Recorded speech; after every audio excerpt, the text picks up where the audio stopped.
Hi friends, అందరికీ నమస్తే. నేను మీ జగన్మోహన్, బోన్సాయి ఆర్టిస్ట్ని.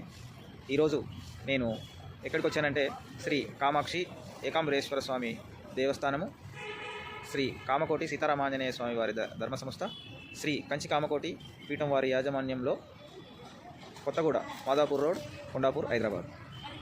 విషయం ఏంటి అంటే, ఇక్కడ సిబ్బంది నన్ను పిలిపించడానికి కారణం ఏమి అంటే, గుడి చుట్టూ 360 రోజులు పూలు ఉండాలన్న ఉద్దేశంతో పూల మొక్కలు నాటించాలని చెప్పేసి నాకు పిలవడం జరిగింది.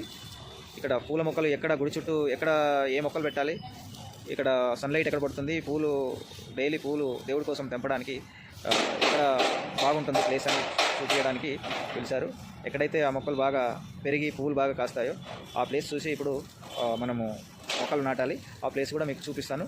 ఫస్ట్ అయితే దేవుని గుడి కూడా ఒకసారి చిన్నగా చూపిస్తాను.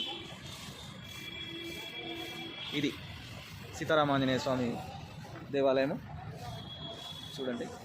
తర్వాత మొక్కలు ఎక్కడ నాటాలి అనేది కూడా మనం చూద్దాము. ఇక్కడ ఒక చిన్న బోర్డు పెట్టారు, చూసారా? ఏంటి ఒకసారి చూడండి. చూసారా? దర్శనముకు సాంప్రదాయ దుస్తులు మాత్రమే ధరించండి. చూసారు కదా బోర్డు. శ్రీ సీతారామాంజనేయ స్వామి వారి దేవస్థానము, శ్రీ కంచి కామకోటి పీఠం వారి యాజమాన్యంలో, కొత్తగూడ, మాదాపూర్ రోడ్, కొండాపూర్, హైదరాబాద్. ఓకే, చూడండి గుడి ఒకసారి. లోపలికి వెళ్ళడం లేదు, ఖాళీ బయట నుంచి చూపిస్తాను. ఓకే, మనం మొక్కలు నాటే ప్లేస్ అయితే చూద్దాం. మొక్కలు నాటే ప్లేస్ చూపిస్తాను. మొత్తము ఈ ఏరియా మొత్తం గుడి ముందు అయితే ఒకసారి చూడొచ్చు మీరు. ఇప్పుడు సాయంకాలం టైంలో మొత్తం గుడి ముందు ఆవు పేడతోని మొత్తం కల్లాపు చల్లారు. మొత్తం కల్లాపు చల్లేసి ఊడుస్తున్నారు చూడండి నీట్గా సాయంకాలం పూట. ఓకే, మనం మొక్కలు ఎక్కడ నాటాలి, మొక్కలు పెట్టే ప్లేస్ అయితే చూపిస్తాను.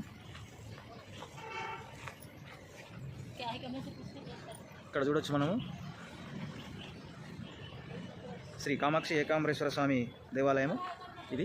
అయితే మనం ఇక్కడ ఎంట్రన్స్ ఇక్కడ ముందుకుంది, ఇటు సైడ్ ఉంది చూడొచ్చు. ఇది ఎంట్రన్స్. మనం మెయిన్ మొక్కలు నాటాలి కాబట్టి మొక్కల ప్లేస్ చూద్దాము. మొక్కలు నాటించే ప్లేస్ ఇది శివాలయం పక్కన, గోడ పక్కన ఇదంతా రెండు సైడ్లో మొక్కలు నాటాలి. దాదాపు 200 ఫీట్ల పొడవుతో ఉంది. 2 సైడ్స్ మనం మొక్కలు నాటాలి. వర్కర్స్ ఉన్నారు ఇక్కడ. ఈ సైడ్ మొత్తం నాటాలి. అదేవిధంగా ఈ మధ్యలో రోడ్ వస్తుంది. తర్వాత ఈ పక్క కూడా మొత్తం మొక్కలు నాటాలి. ఇది ప్లేసు. తర్వాత మొక్కలు నాటిన తర్వాత కూడా ఒక వీడియో చూపించి ప్రయత్నం అయితే చేస్తాను. Okay friends, bye.